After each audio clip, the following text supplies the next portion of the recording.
One night I ventured out along the rain-soaked lanes past dim-lit bars painted red and gold, turning left along the alleyway whose name I can't remember, the one where kitchen porters would lean against the wall smoking black market cigarettes, dishevelled, worn and disillusioned. Was it Fifth Dimension or Third Eye or Seventh Heaven that was the name of the wine bar? A Nuevo Bohemian pan-European drinking den disguised as a Nuevo Riche Bohemian pan-European drinking den.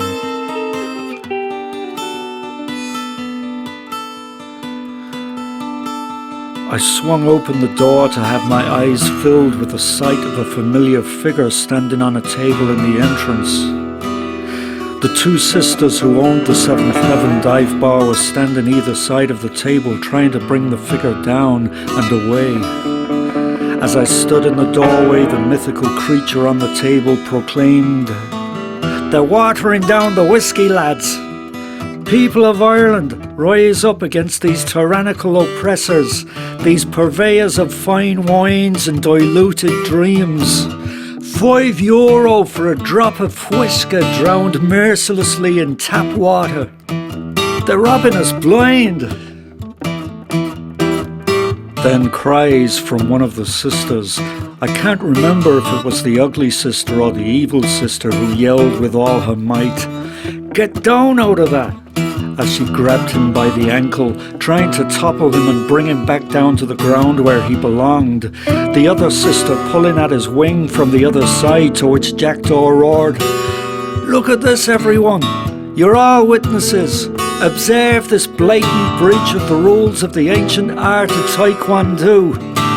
It's a disgrace! An insult to all who've practiced this sacred act of self-defense down the centuries." And how did Jackdaw know so much about the ancient art of Taekwondo? He didn't. But he also knew that nobody else in the room did. And that was all he needed to know. For it was more than anyone else knew. As he stumbled from the table laughing, he spotted me, my mouth agape, standing in the doorway watching this spectacle. 11-string Richie, how's the crack? We'll go to Nocton's for one. I've a feeling they might be about to throw me out. As the two sisters shoved at him like they were trying to move a broken piano.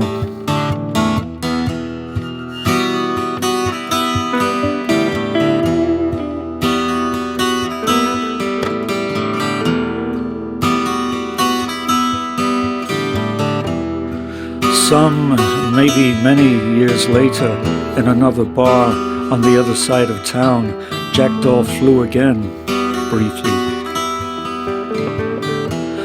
Already lost in the lustful grip of the one-eyed toothless ogre known as Buckfast, his smile was now forced. In an attempt to relive old times and rediscover some kind of superhuman strength, he swung around from his post at the bar stool to greet me as I walked past. "Why are they letting all these heterosexuals in here? Can't bleed and go anywhere anymore." It took me many years to get the joke.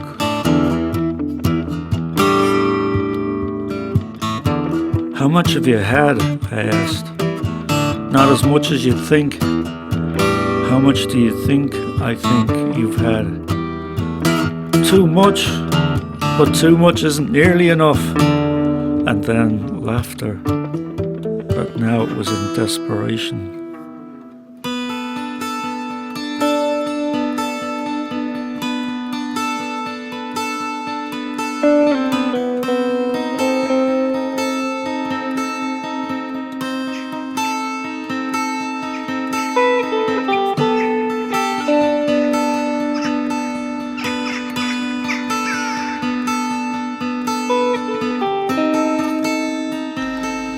Remember that day when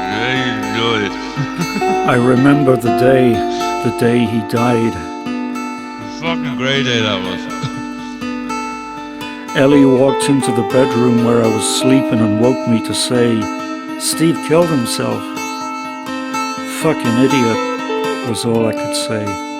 It tripped off the tongue with surprising ease. No pauses, no stutters, no hyperbolic detours, no thought given, just a reflexive slogan. Like a hand automatically hitting the ground without thinking to protect the head while falling drunk in the snow, a distance had to be established, and quick. And I found it. Fucking idiot.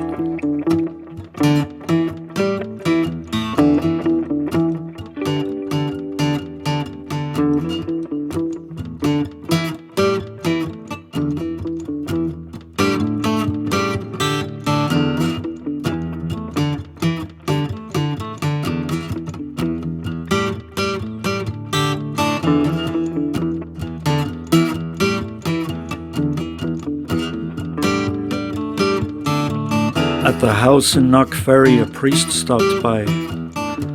There would probably have been a few Fianna Fáil candidates too, were it not for the remoteness of the place, the unfamiliar family name, and the inclement weather. A lifetime's ambition of telling a priest to his face to fuck off was finally realised when Father Parasite put a hand on my shoulder and softly said, "He's in a better place." Though in hindsight, I regret telling him to fuck off. I should have said, "Why is that? Are there no fucking priests up there?"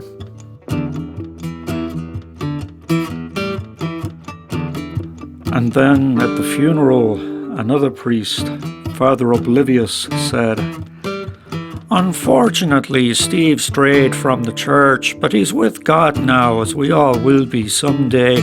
If only he'd stayed with Jesus, he'd still be with us." It sounded like an unveiled threat to all the fallen heathens in attendance.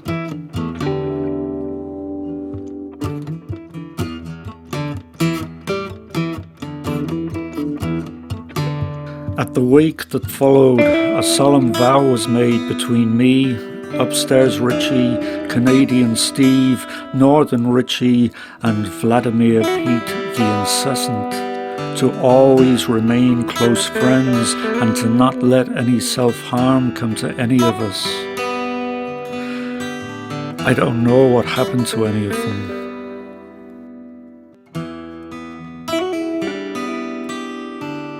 Like the nuclear bomb, nothing was ever right again.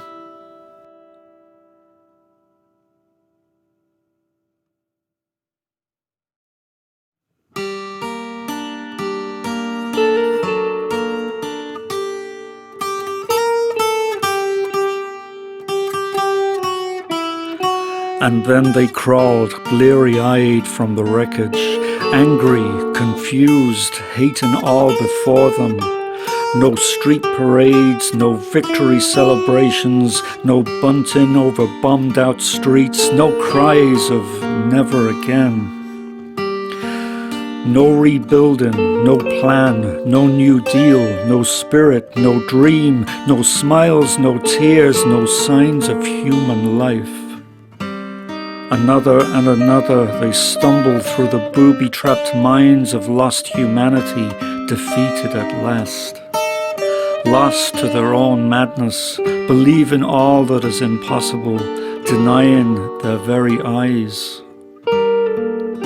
The band plays once more, but all that can be heard is a wailing, ghostly whimper echoing through time. Unwanted, unloved, without meaning, without hope. Nothing is new, nothing is now. All is history. History is reimagined, altered, and skewed.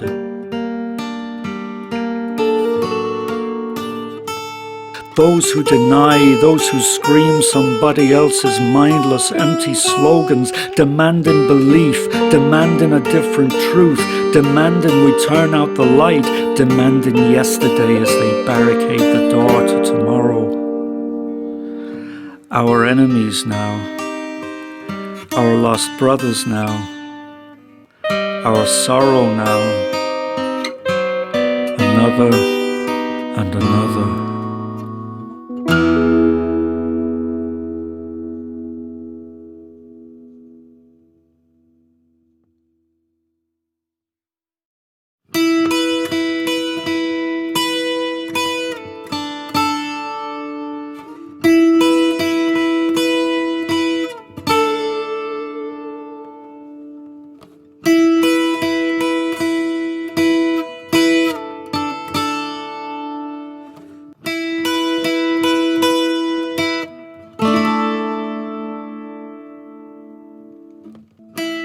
A mindless innocence that morphs silently into an intellectual pain. Non je ne regrette rien, oh but it do, and it did before, and will keep on doing and undoing until the end of the earth. Adrift in a world where buildings stand firm but all humanity quivers as a leaf. Now is different somehow. A planet on fire. What use is thought, dreams, or dreamy thinking, or thoughtless dreaming, or even thinking at all? Oceans boil, waters rise, microplastics choke, all is strangling, stifling, bridling. But enough of me. How are you? No. How are you really? For the love of God? No. For the love of living, tell me, how are you? How does it feel to be at the very edge of human existence? Do you feel it at all? Is it just me? Is this the damage I have done, or was it some other yoke drifting in the mad wilderness of other people's lives? Tell me, how are you? A2? With your reserved smile at a shining table built for a different time, for two, neither of them you. Waiting for yesterday to return so you might fall to your knees, begging to be carted home in teary reminiscence. But aside from all that, how are you? Fine is not an answer, though better than not too bad. But how are you really? Can anyone answer? Shrinking in fear at that bleeding conundrum, not even a question at all. You squint your eyes at the glimmering frontages of boutique after boutique, butcher shop and coffee emporium until at last you catch sight of it. A ghostly blur darting across the window of a passing taxi, just a fleeting glimpse, too brief to make any kind of sense of. What is that? What is that?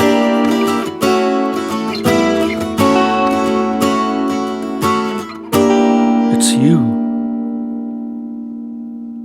And how are you now? Tell me. And you do know the answer, don't you? Deep down you know it. In the silent, still blackness of night, you know it. In the empty glass the landlord snatches soberly from your weakening grasp, you know it. As you close your eyes to gaze across the endless, timeless skies and oceans, you know it. We all do. For the love of all that is unholy, tell me, how am I?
never knew any of this. How could you? How could you have known that once you helped me? Dragged me gently back onto the fractured shoreline, out of the river of solitude, of blissful thought and lonely exquisite survival. When the fear of contagion became so overpowering it was no longer a fear at all. I was now its master. Scrubbing at the surface of the world, this faceless new terrible world, no germ should enter, no hand must fall, stand back! Who goes there? Having conquered all known demons, I leaned back against the hermit's rock face, in peace at last as the river ran gently by, and the birds on high talked quietly amongst themselves of absent men. And there I slept, alive, but not really.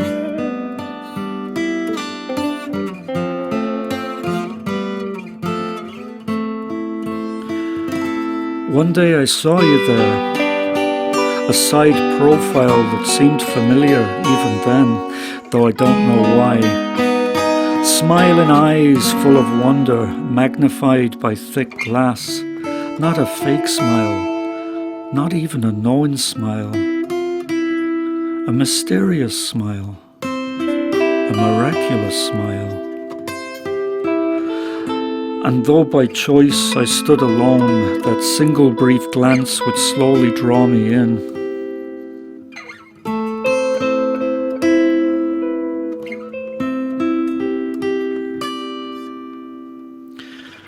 And then, one early evening, you spoke, asking me a question as though you'd decided through secret observation that I would be the one who would surely know the answer. Days went by and bit by bit I lowered the mask. Now it was okay. The war was almost over. I could breathe again.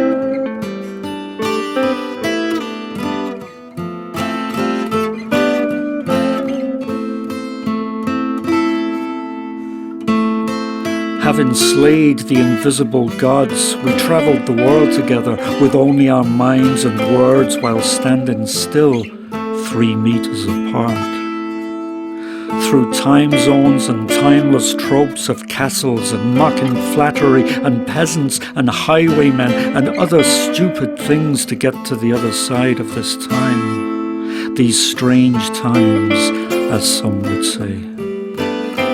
A puzzling phrase. For they weren't strange times at all. They were magical times, full of new possibilities. The old world was gone, and soon it would be time to forge a new one. The great reset that never came. At least, not yet.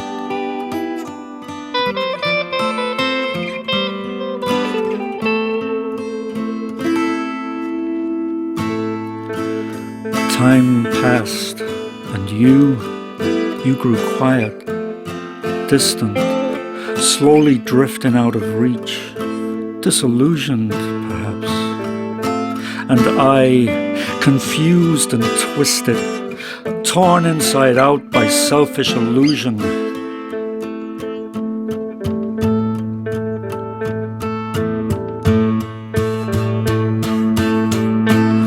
Once I walked in solitude across the sand, a deserted beach etched with ancient footprints, none of them yours. And then, one night, alone in my car, driving along a deserted, winding woodland road when I screamed at the top of my voice, "Get out of my fucking head!" as I swerved violently back and forth, trying to exorcise you from my brain, trying to lose control, but somehow unable to.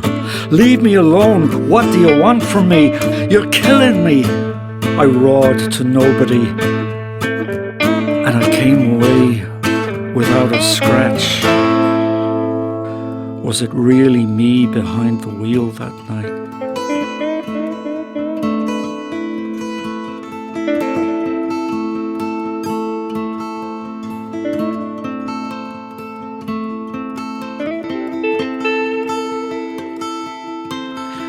Then we became strangers. You are the enemy now. You, the Ice Queen, soulless mercenary, Philistine, emotional parasite. I dreamed that you despised me, plotting my downfall, whispering in dark corners. He's lost his mind, I think.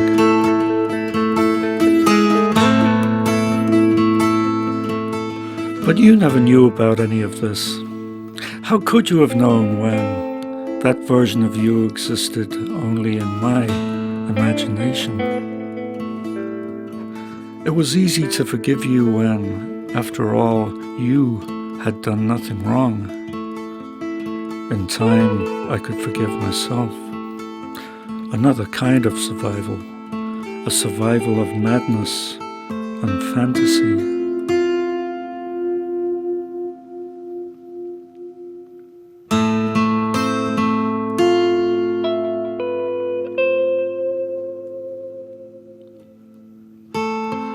And here we are again, and now I see that smile again.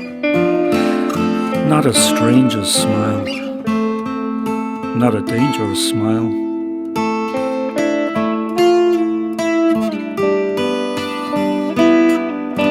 A miraculous smile.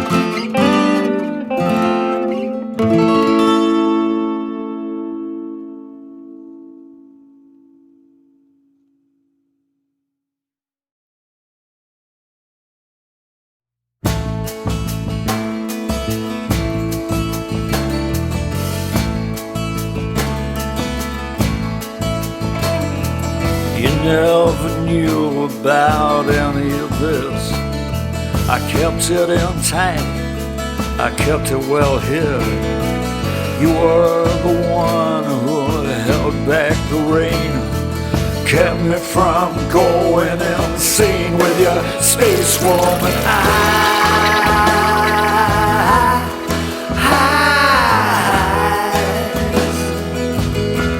And your miracle smile.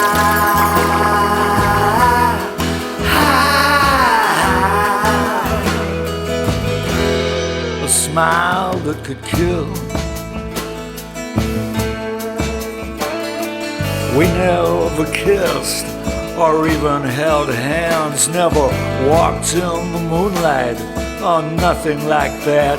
But there's some kind of force I just can't explain, like a long lost lover or a friend, such a brilliant disguise.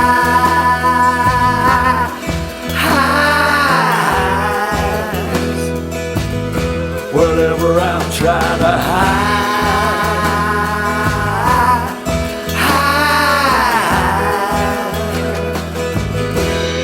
a smile that could kill. Well, I guess it's goodbye. It's the end of the line. But your miracle smile,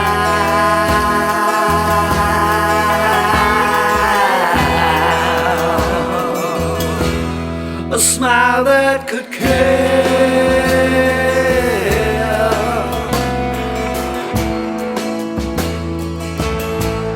A smile that could kill.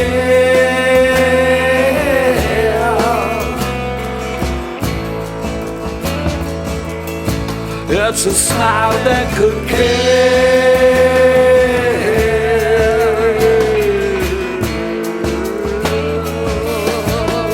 A smile that could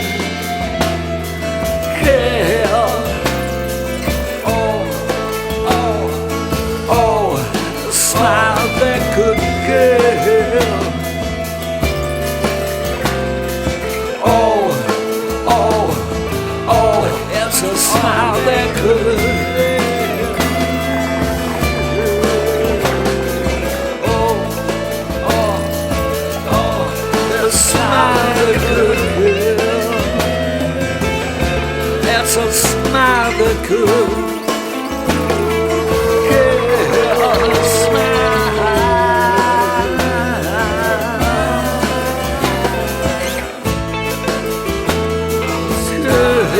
Smile